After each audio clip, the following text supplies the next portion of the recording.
The Dragon and the Little Girl, Angel Little Girl. One upon a time little girl lived with her mom in a dairy village, in a valley, under the rocky slopes. A very green and lush place. Her and her mom raised cows and milked them, and this is how they survived. All they had was milk, and no solid food. They lived this way and were tranquil. The others in the village were well off, and ate all the finest meats, ramen, egg rolls, oxen, and even sheep. She was the poorest in the village. They survived with love, and with love for each other. As the little girl returned home from washing, fishermen gathering fish in their nets for store sale. The little girl saw a comet crash into the earth, and it made a great shaking sound, though she was the only one who heard it. It was strange though, because she was the only one who reacted.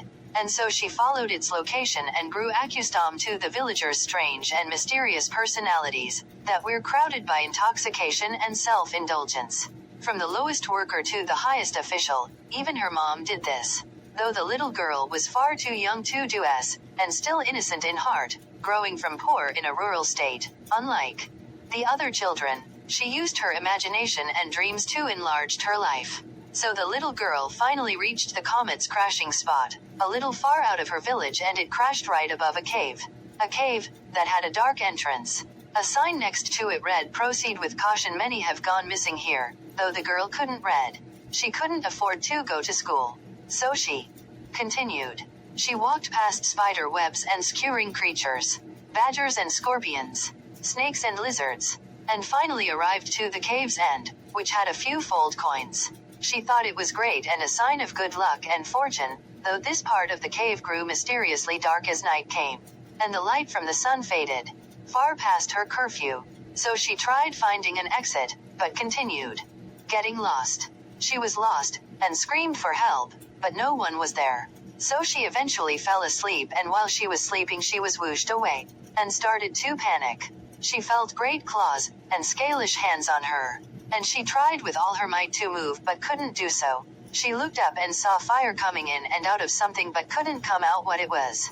And she was led to a den, in the cave filled with skeletons of dead travelers that wandered in, as the sign read. And the mysterious beast let out a big roar and lightened some torches and rubble in the cave, giving off a dim light. And the girl could see what had taken her. A great mysterious red dragon. She screamed for help, but no one was around. And the dragon looked into her eyes very kindly, and opened his jaws and devoured the little child. And he savored every part of her to the bone. And he eventually regurgitated her corpse. And the cave's light came on. And all the skeletons and corpses of the travelers were together in the corner. And the dragon slept. Word came to her mom, and she simply accepted the loss and became strange and mysterious like the other villagers, and continued working in the farm, and drinking the cattle's milk, even without the child's assistance. Word never went to the guards. And the town and village continued to go on with their lives. But the dragon was convicted in his heart. He ate a child, and grew wrath, and marched out of the cave, and became more crazed at the thought of a loss from a child, especially a little girl. He was accustomed eating cave animals and hikers that ventured in, specifically adults and their pets if they ever came in and tried finding or defending their owner. And the dragon saw the comet and climbed above the cave and comet and saw the strange reactions of the people in the village, as if no harm or nothing ever befell them.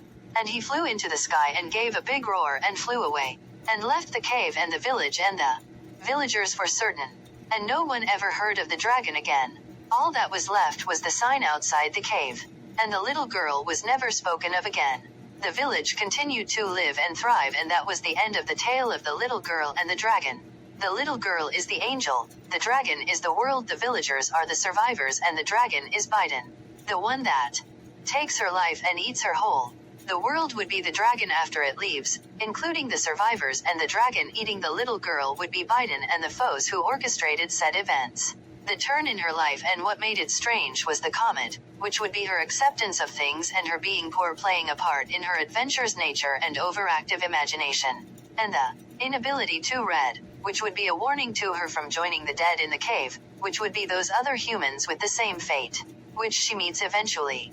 The inability to read makes her like the rest of humanity. And the other angels do the same and have the same conclusion as the girl in that they die from the dragon. Though they are seen elsewhere, the event is quite dramatic for them. And this includes all of them, not just the fighting one. The survivors that are rich have it best in the story, and their lives don't change much, other than their alienation to the wrong or right they have seen. So this is a change in the lives of the little angel girl, and without a savor, or heed. Even humanity is here, as the dead corpses, which are great, by their fall, and the quietness of the survivors.